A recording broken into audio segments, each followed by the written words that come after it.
are jumping into it right now. We are at Millionaire Mentorship Mastermind, number 4. This is my 4th one. I'm graced with Abdullah Ghaffar with the best looking outfit in the room. I love your swag, dude. It's awesome. Appreciate you. I just started a suit company, so all this stuff's custom, has my name engraved on it. Everything's custom, from the interior to the exterior to the design, from, you know. Oh, I love your entrepreneurial spirit, man. So where was it made? This was made in Korea. Okay, because I went and bought suits in Thailand. Yeah. So I have 3 different manufacturers that make it: Korea, Pakistan, and also Thailand. Thailand's actually the most affordable.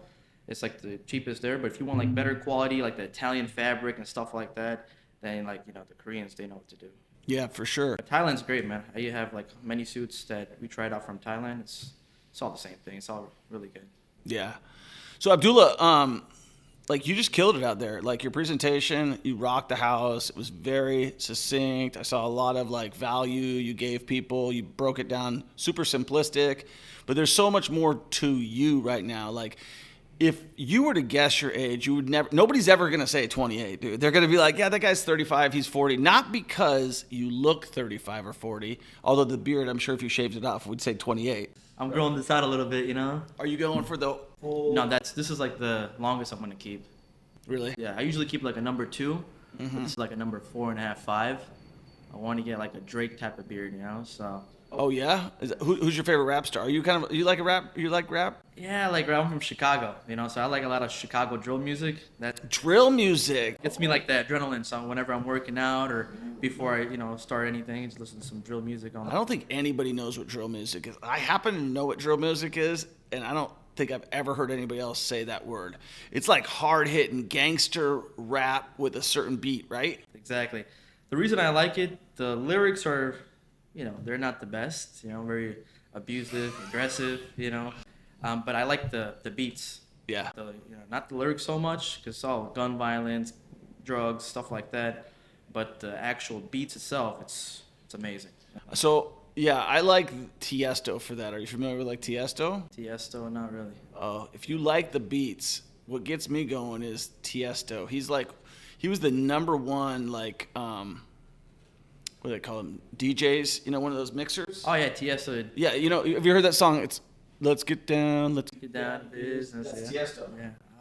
So he's got if you like that type of music, like drill music and stuff, I'm sure you would love Tiesto. Yeah, I've heard of him. Yeah, he has some really good popular songs. For sure. So with what you've got going on right now, you've got all these businesses. You've got the wholesaling business. Now you've got a clothing business. Why launch all these brands? My goal is to have 30 businesses by the age of 30, right? So what I believe in is if you don't come from a rich family, make sure a rich family comes from you. Yeah. So I want to do this for generational wealth, right? So my kids could be free. So starting these businesses, now I'm getting all the capital, cash flow from these businesses, and now investing into real estate. Because that's the end goal. Real estate gives you the longevity, gives you cash flow, appreciation, generational wealth. But to get real estate, you need to have businesses that generate those cash flows. Because real estate doesn't really generate cash flow. Yeah, you make a few $100, few $1,000 on a monthly basis, but to get that return on investment, it does take a few years, right? Yeah, I mean, you're right. I hear people saying that, and I kind of reassess things the way I've done them because I started with rentals, right? But what I will tell you is, yeah, it doesn't give you the cash flow until you get the numbers that give you the cash flow. But by the time you get to the numbers, you realize how much upside you freaking have made. Like how many rentals do you have that are worth way more than what you bought them? Because I'm a wholesaler, right? So I was buying stuff for 50 cents, 40 cents on the dollar, putting some love into it, 10, 20,000, and then Section 8, right? So I'm getting 30, 35% cap rates. So within 3 years, my property's paid off. And then plus the appreciation. And you know how it was the COVID time and everything just skyrocketed. So I was buying properties for 30, 40, 50,000, and now they're worth $250,000 a piece. Are these in Chicagoland? Also outside Chicago. Okay, so Chicago's got some pretty crazy laws going on right now with rentals, and those are coming our way, by the way. We're Killer City. That's what Kansas City is known for. Number 2 murder capital or something like that. But we're your neighbor, right? Chicago and Kansas City have had a strong history together. We're starting to see that locally here, where there's a local a local or a local organization that's trying to uproot and turn the tenants against the landlords. Chicago's very pro tenant, correct? It is pro tenant. The tenants laws it's insane. They have all the rights compared to us landlords. But the upside is if you do Section 8, now it's guaranteed income. When I got into rentals, I did the same way. Just make it look nice, put a tenant in there. Especially in the south side, it's more brutal. It's not the best area. So the tenants that you get, they're not even middle class, right? Right. They're trying to get by. So if they don't have enough money for rent, guess what? You're not getting paid that month, right? So what I did is like, hey, if I go the Section 8 route where it's guaranteed income and I'm getting paid by the government, then I'm not really dealing with the tenants. So that's how I did it. I switched up the whole business model. I was like, hey, I'm not going to have regular tenants anymore. I'm just going to go Section 8. Make it HUD approved, get someone with a voucher. That's it. All right, so a couple things. I'm a big Section 8 guy. So we don't do any Section 8 here on Kansas City just because it's brutal to pass on an inspection. How is Chicago? Are they pretty fair? Yeah, they're pretty fair. As long as you pass inspection, you need to put some work into the property. It's not like we're not slumlords. We come in, put 10, 15,000 into it, even though that's how much we're going to make for the whole year. But we do know if we put 10, 15,000 into it, get the inspection passed, that tenant's going to last us 5 years. So in the longevity of it, we're still on the upside. We're still making profit. Are you putting dishwashers in these properties? Everything, man. I'm making Really? I'm making it really nice. And dishwashers are a few $100. Yeah. Well, so when we do Section 8, I'll be honest, we eliminate a lot of things. We eliminate garbage disposal. We eliminate dishwashers, ceiling fans, a lot of times, except for the master, because they break and it won't pass us an inspection again. And then you have to do that. We have noticed out here in Kansas City that on the Section 8 inspections, they are harder to pass that inspection than it is to pass a home inspection. They check every single outlet. They check like stumps in the yard. Like I've never seen, it's gone crazy. And I've been renting Section 8 properties since 2010, and I've never seen it be so brutal. Is Chicago as strict or? They are, but you just got to upkeep the properties. Yeah. You need to put money into the properties to make money. You know how they say you need money to make money? Same thing. You need to put in love to the properties. End of the day, these are assets. And if you want your assets to be, you want them to be upkept, right? Just like a car. If you buy a Lamborghini, it's a $300,000 car. Oil changes are $1,000. Brakes are another $6,000. But you need to get it upkept just in case, if you want to if you want to resell it, and you want to get your value out of it. Same thing with assets. Same thing with these rental properties.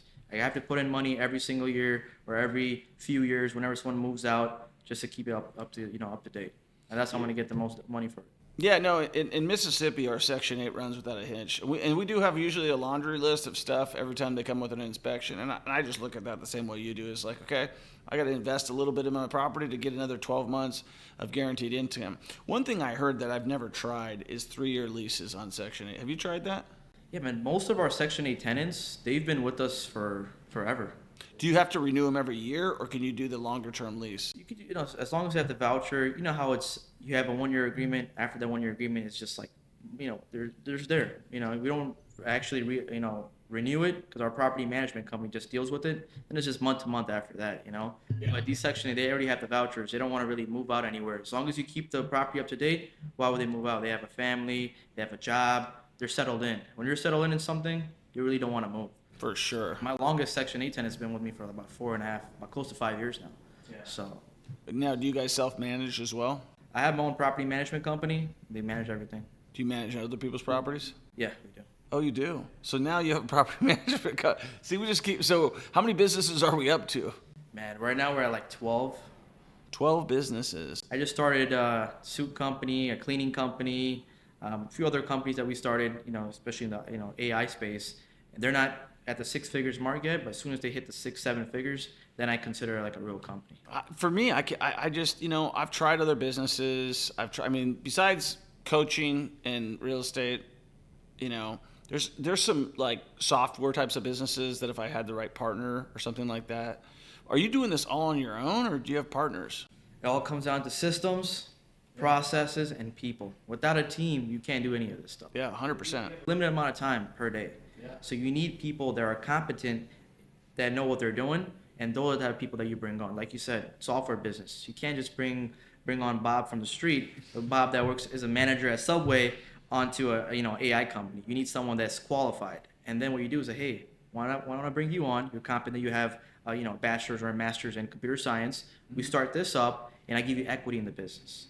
Give them a few percentage, 10, 20, 30%. That way you have control. You're running the operations. You have the face. You have the brand. Because at the end of the day, all the leads are coming from social media, and people do business with people they trust and they like, right? So I'm the face of the company. We're doing all the sales. We're bringing everything in. I have a sales guy, sales team, operation team. So whatever we have, and thing is, once you have a client and you give them good results, they'll buy other stuff from you. If you're like your coaching clients, my coaching clients, they love, they get their first deal, cool. They're buying my callers, they're buying my CRM, they're eventually going to get into my. Are you using Go High Level? I do use Go High Level, but not for my real estate company. I use that for my coaching company. But for my real estate, I use Resimpli. Resimpli is a fully robust system that you can send contracts to. They have a dialer, lead management. So you can skip trades from there, list stack, A to Z. It's all in one software. Yeah. I think it's a good real estate software. I'm familiar with it as well. Go High Level, I just feel like does everything so well that I just want to learn one CRM. I don't want to have so many because they're all different. Exactly. So I have different CRMs for different companies. So it's like just getting the understanding for it, but it's good. But Go High Level, you can't go wrong with it. It's open API. You can integrate anything with it. So that's the best thing about it. You have a software background. Yeah. Because you were saying like you were out here in Kansas City before for something else. Exactly. So what did you do out here? What did you do before you got into all the other stuff? Back in 2018, I was here. I had a job opportunity. I was working for FPM. It's like a meal prep company, and what I was doing there is I was doing their whole IT department. I was doing the business analyst, talking with clients, stakeholders, just getting projects completed. And I was here for about a year and a half. I was getting, making good money here. Mm-hmm. So the crazy thing is I'm back here now, but not for that. I'm here to actually speak and encourage people, inspire people in real estate, so how things change within 6 years. It's crazy. When did that journey start? That journey started back in like 2017, 2018. Okay. And you just have been all in. So when did you quit your 9-to-5? I quit my 9-to-5 because what happened was this was my last job. My last job was here, okay, in Kansas City. So as soon as I got done with this, I was away from my family because we're all back in Chicago. Right. So, my expenses were getting high, especially if you're working a 9-to-5. Yeah, you're making six figures, but yet again, I was living in, where was I? I was in Lee Summit. Mm-hmm. That's where I was. I had a nice, it was like new, apartment complexes. Yeah. The top floor was like a penthouse. I'm paying $4,000. Me and my buddy were splitting that. Okay. Leased a brand new car. That was, and plus, just going out to, where was it? The district. I'm in my 20s, 21, so I'm going You're out only young once. Yeah, so you're only young once, and I'm spending all this money on just hanging out, food, entertainment, and just blowing all my money, right? So I didn't have that financial literacy while working a six-figure job, so I was blowing all my money. Okay. So I was like, I can't do this. It's bad for business, it's bad for my health, and I don't think I'm progressing here. So I left this opportunity. I went back home so I could, get a job there. But while going back home, I found real estate. So that's how I got introduced to wholesaling. And then I just took the leap of faith. I was like, what? The most millionaires are made in this business. I'm not going to be a millionaire doing what I'm doing now. So that's when I took the leap of faith. And my first year, I made $2,000 in the business. Everyone's laughing at me. My parents are disappointed. My brother's like, you're a goofball. What are you doing? My younger brother, he was a manager, and he's making more money than me. He's like, I'm making more money than you. I'm younger than you. So I'm just like, just wait up, Yeah, you lived in yourself. Exactly. I was like, hey, you're going to get burnt out eventually doing that. Mm-hmm. But what I'm doing is I'm working for myself, and I'm trying to get that financial freedom. And how do I do that? Because going to these webinars, going to these seminars, and here, coming to your event, as you're around like-minded individuals. Yeah. So you could see, like, hey, success is in the rooms that you're in. So that's what I did too in Chicago. Went to seminars, went to webinars, did all that good stuff, and every single person that was in the real estate business for many years, they were successful. So if, like I was mentioning, if you're talking to a person that's in real estate for a year or 2 years, they don't have the same success as a person that's been doing this for a decade. Yeah. Right. So I was like, I just need to be in this business long enough to see that success. So my first year made a few $1,000. Second year made a few $1,000. Third year, okay, now I'm around the 40, 50K mark. I'm like, okay, half of my salary. But my fourth year, that's when I cracked six figures. And then it was like, okay, 400K, million, and then just going up from there. Yeah. And then with that money, I was like, hey, I understand the real estate market. I understand how to acquire off-market deals, and I understand what's a good deal and what's a bad deal. Right. So then I was like, okay, build enough capital to now I could buy rental properties and do fix and flips. So I'm glad I got into this space because I got so much information that I actually knew what I was doing after I got the cash flow. And you're so young. Like, you're so young and you're already doing so much. And now, tell me about your family. My family. My dad came here. He's an immigrant, and he came here. He worked 3 different jobs. He's telling me, he's like, I used to clean toilets, clean dishes, deliver newspaper. He's like, the first thing I did was deliver newspapers in the morning, 4 or 5 a.m. He's in his bike delivering newspapers. After that, another job. After that, at nighttime, driving a taxi. So he's working 3, 4 different jobs. Hustling, for the family, trying to get a better life. And then he got married to my mom back home. Brought her here. They're all immigrants. I'm first generation, right? But so are you I Hustle Bro Junior? I like that. I am I Hustle Bro Junior. You know what I'm saying? Yeah. Like, it seemed like you learned the hustle from the old man. It's monkey see, monkey do. He might have had the hustle that didn't pay as much as your hustle, but he was hustling. Yeah, and he's the one that actually put me on. My first gig was in the flea market. He introduced me to one of his friends that was selling cell phone cases. So that was like the first hustle. I'm 14 years old. Nice. I'm still in high school. I'm trying to, selling phone. Exactly. So you think, hey, you got to make money for the family too. If you want nice things, because you go to the candy shop, you want to get a chocolate. Yeah, Pops might buy it for you once, but every time you go grocery shopping, because I was always with him. Helping him with the groceries. Because you got a big family. 4 kids, mom, we need food, right? So dad can't hold everything, so he would bring me along, like, hey, help me hold the groceries. So whenever I go, I would want to pick something out, because we're kids, Like, hey, I want a chocolate bar, I want some chips, I want some. And then my dad's like, hey, I can't just keep buying you all this stuff. You got to buy it for yourself. And then I was like, how do I do that? Then I got introduced to the hustle. Started selling cell phone cases. Started selling T-shirts. I was in like a flea market, so Hispanic environment. I didn't know a single word of Spanish, but I had to learn Spanish so I could make money. So, ¿habla español? Poquito. Poquito. Más y menos. The only thing I know is how to make money, right? Okay. So in the cell phone business, in the cell phone business, it was, a ver, un momento. A ver tu teléfono, por favor. Un momento. Video screen protector. So I was like, hey, come here for a second. Let me see your phone. You don't have a screen protector. Let me put it on. This $10, and then just put that on. And then camisas. I used to be selling T-shirts. Camisas 3x10, selling T-shirts.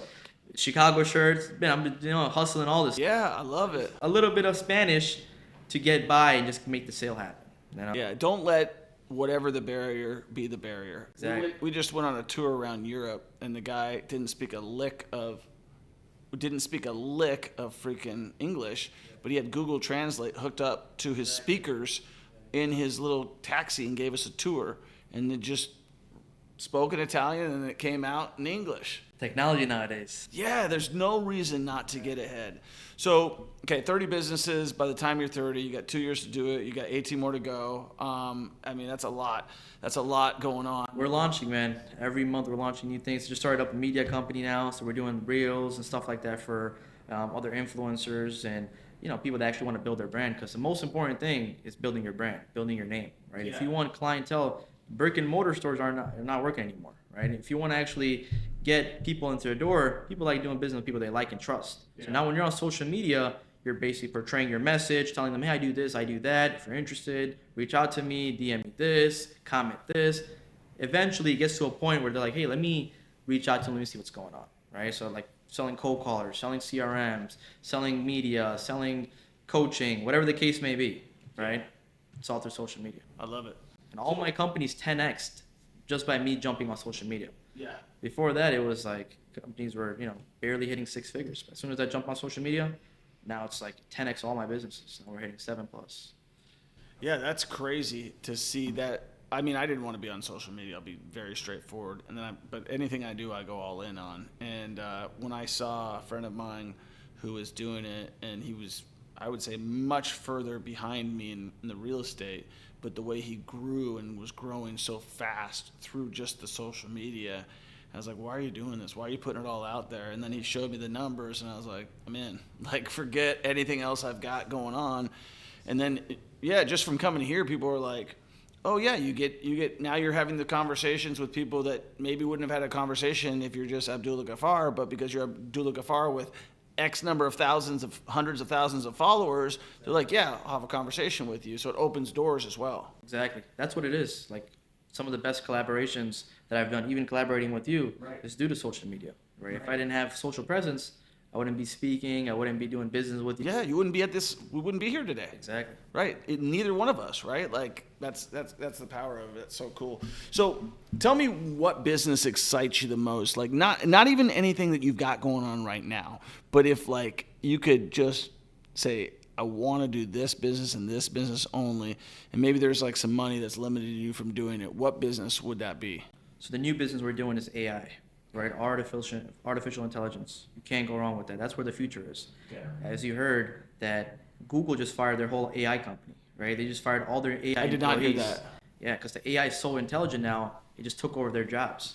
You know, and they're getting $300,000-$400,000 salaries. So, you know, and all the companies are moving towards the AI. Right, basically doing everything like these, you know, these mediocre tasks. These, you know, it could be anything. I'll give you an example. Even cold calling nowadays, right? AI is doing it. Text messages. AI. I know I was getting all these text messages from you. It's all automated, right? It's all the systems doing everything, right? Selling tickets, even posting, even editing. There's so many things, right? So we're starting a new company.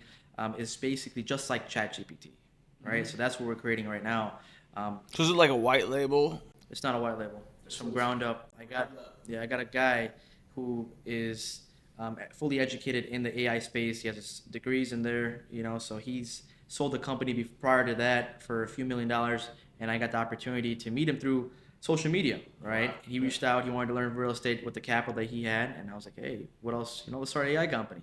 Tell me more about this. Nice. And then he's like, hey, I'm working on this, this, and this. We need $10 million to create this so we could connect with NVIDIA, get their software, and then, you know, compute and make our own system so we could have a laptop that's already ChatGPT generated. So stuff like that he's working on, you know, collaborating with NVIDIA and their GPUs so we could create our own AI, right?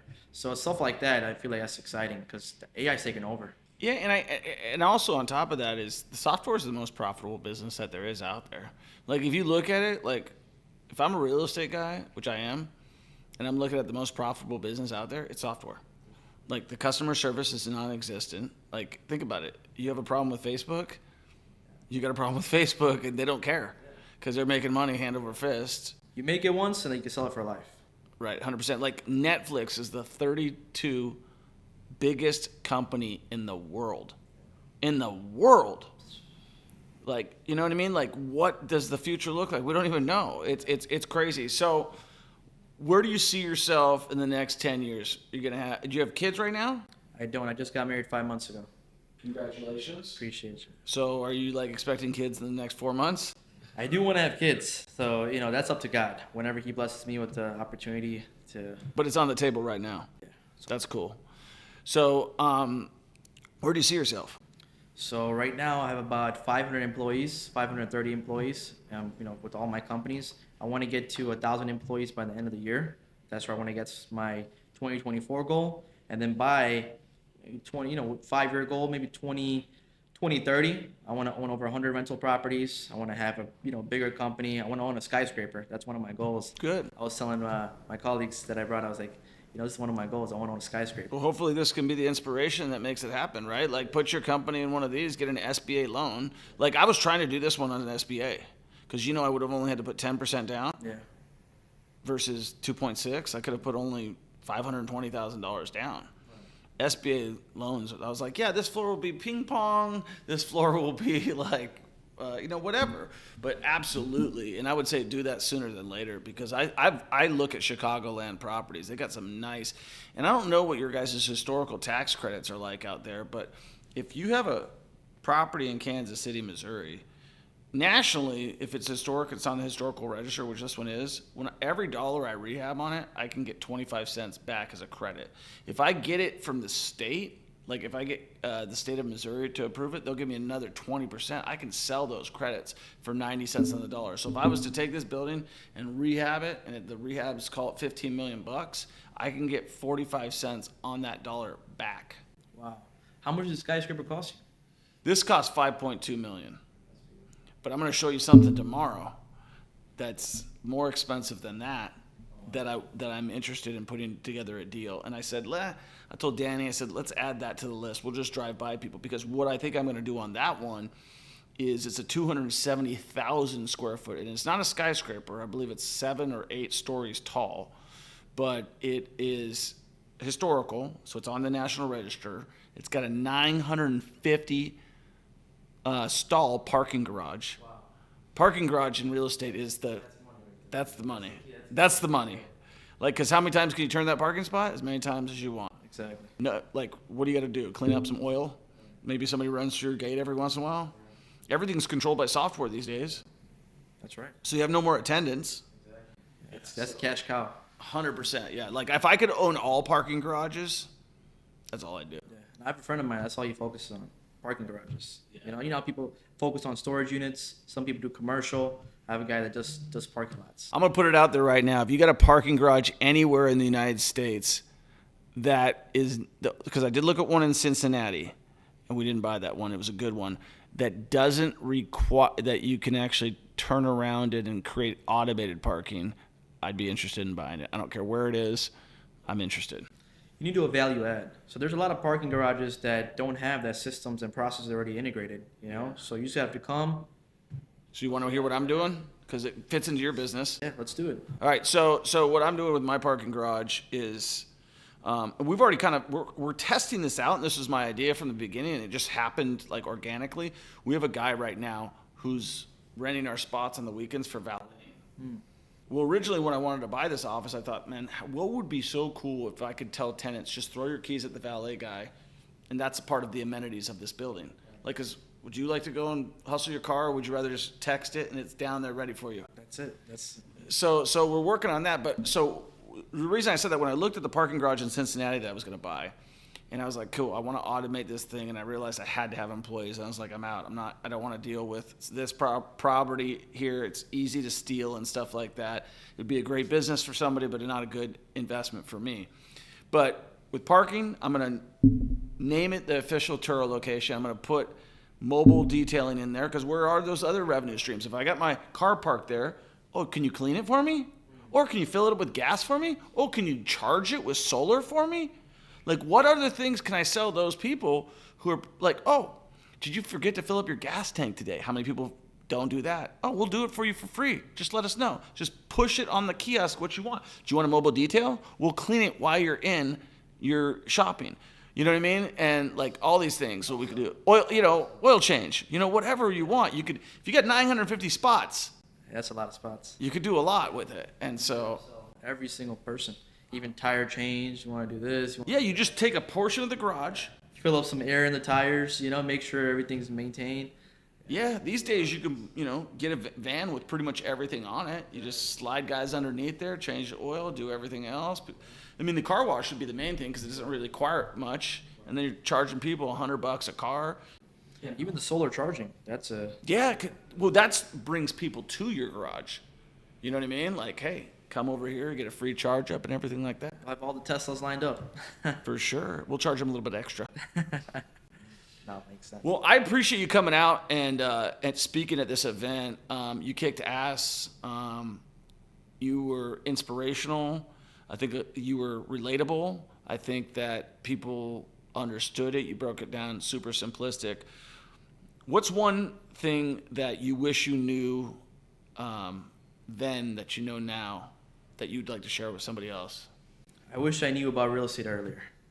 That's what it comes down to. If you knew what I knew now, that the most millionaires are made in real estate, and even people that make money, even athletes that make money, even people that have other businesses that they sell that get capital. Everybody comes to real estate. That's the hub.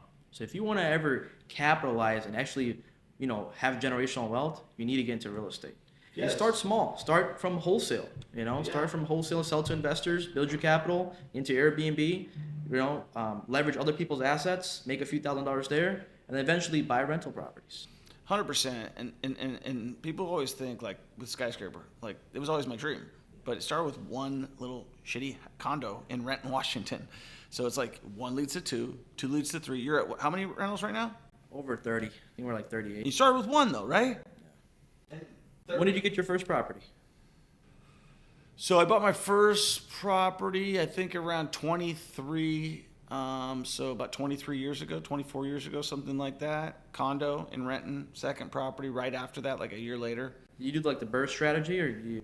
They weren't even, that wasn't even a thing, you know what I mean? Like, so the first one, I just bought $112,000, did the house hack, is what it's called, house hack. I just rented out a room, okay? I just thought that was a smart move. Rented out a room, then turned that into my first rental, losing $100 a month, okay? And then I bought my other house, which I bought as a live-in, fix, and flip. I didn't know what that was at the time, but that's what it was. I went in there, I fixed it up, I moved in, and then I sold it, made $100,000 when I moved to Las Vegas. And then I thought I had the whole thing figured out. And so, I speculated.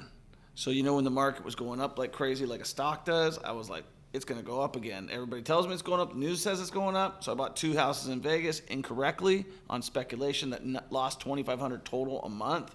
Almost took me out, $800,000 in debt, So I survived that. I did not, I leaned into the solution versus the problem, and I figured out a way to get ahead. And then once I got ahead, I never stopped. And it took me out of the game for 5 years, right? It took me out of the game for 5 years. So I didn't buy another property until about 2009. And then in 2009, I haven't stopped buying since 2009. So since 2009, I've just been buying. Since the last recession. Yeah, I haven't stopped. Beautiful. I don't plan on stopping. Yeah. Well, you shouldn't stop, man.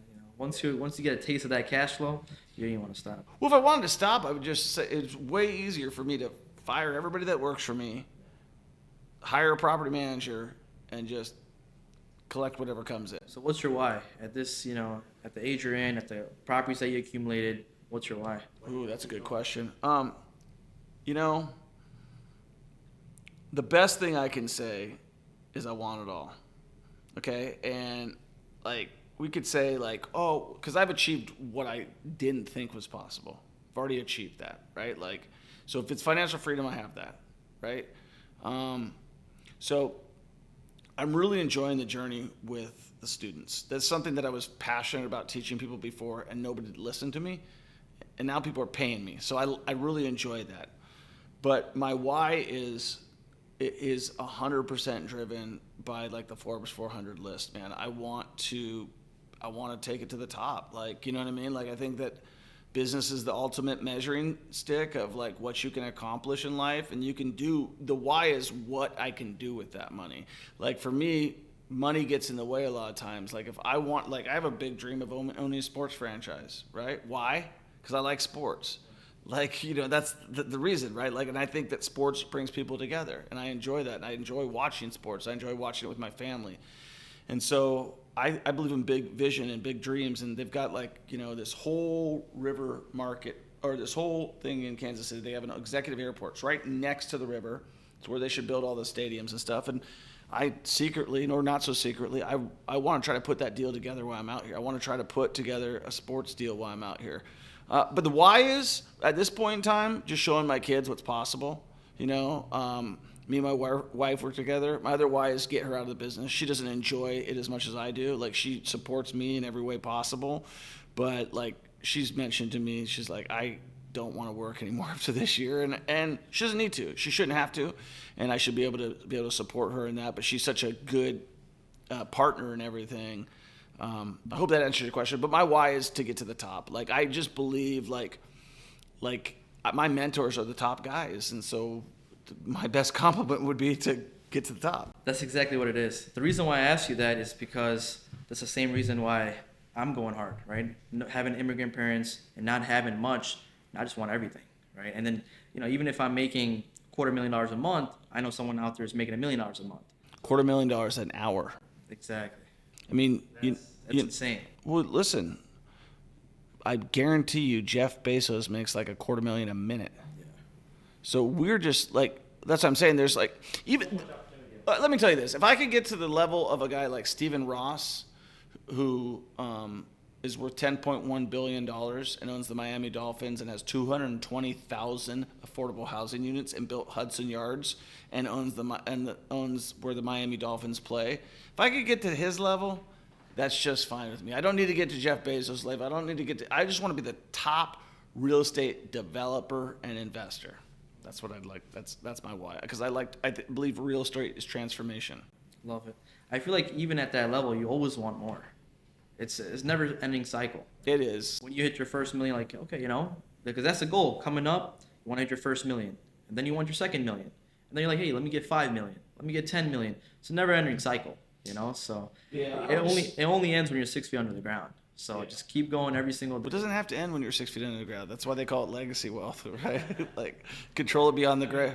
The drive ends 6 feet under the ground. You know, true. generational wealth lasts forever if you're in real estate. So Well, I appreciate you coming in. I appreciate you sharing your time with us. And I am fired up to see you for the rest of the weekend. I'm fired up to go out to dinner with you guys tonight. Let's have a good time. And appreciate you coming in, brother. appreciate you for having me, man. And how can everybody get a hold of you, follow you? You can follow me on all social media platforms at I Hustle Bro, because I actually hustle. And if you're looking to get started in anything that I do, if you want cold callers, if you want coaching, if you want media, I know Troy does a lot of that stuff as well. But if you want, you know, just tips and tricks on how to get started in real estate, reach out to me and let's talk. Cool, awesome. And listen, let me just be fully transparent. I believe in multi-education. Like, I believe, that's how I tell people. I'm like, you know, just get as much education as possible, because everybody's going to speak to you a different way, and sometimes you're not going to identify with me. You might identify with Abdullah. So, awesome, man. Take action. Yeah, that's what it is. Even me, I have multiple mentors. I spent over $100,000 in coaching. Like, just in wholesaling, I bought Nick Perry's cartel. You know, I was telling him, he knows, you know, I'm part of the cartel. And now I had an opportunity to speak on stage with him, you know, which is huge. And he's like, man, you know, I remember 3 years ago when he joined, you know, you're asking me all these questions and this and that, and I'm trying to crack my first 6-figure month, and now it's like consistently doing it, you know. So it's like I had an opportunity to speak with some big dogs, and even like other people like a Pace Morby. We paid Carlos Reyes. We paid many other mentors, you know, and they all teach the same thing but in a different way, right? So that's what it is. You just resonate with people differently. So like you mentioned, keep educating yourself, right? Because the most important and the most valuable investment is yourself. So. All right, guys. Peace.